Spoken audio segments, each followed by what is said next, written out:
হুম, প্রত্যেকদিন তো চুরি করা লাগে, কাপড়ের দোকানে, এর দোকানে, ওর দোকানে। আজ চল 14 শিখের ভিতরে বসে আমি দেখাইছি ল থানায়। পুলিশ ভাই, এদিকে আসেন।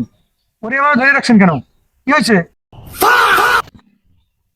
আরে মাতব্বর সাহেব, এই যে লোকটা দেখছেন, এই লোকটা আল্লাহর 30 দিন গাগর পশ্চিম পার, এই যতগুলা কাপড়ের দোকান আছে ওই দোকান থেকে কাপড় চুরি, পশ্চিম পার এবং গাগর কাপড়ের দোকান থেকে কাপড় চুরি হয়।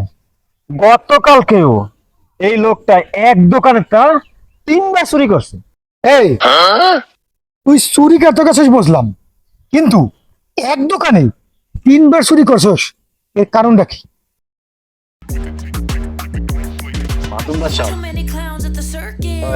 হয়েছে কি, ওই কালকে আমি গেছিলাম ওই যে একটা কাপড়ের দোকানে চুরি হতে, বুঝছেন? ওই চুরি হতে যাইয়া আসে পরে গেছি, ভাবির ধরে লয়ে গেছি। লইয়ে যাওয়ার পরে পরে ভাবি কয় তার ওর না পছন্দ হয় নাই। পরে কি করবো, পরে এসে আমার ওর নাম থেকে যারা খান আনছি। পরে আনার পরে এসে আবার গেছি, কয় এইটাও পছন্দ হয় নাই। পরে আবার গেছি, আবার গেলে পরে পরে দৌড় মার Magacir maricare.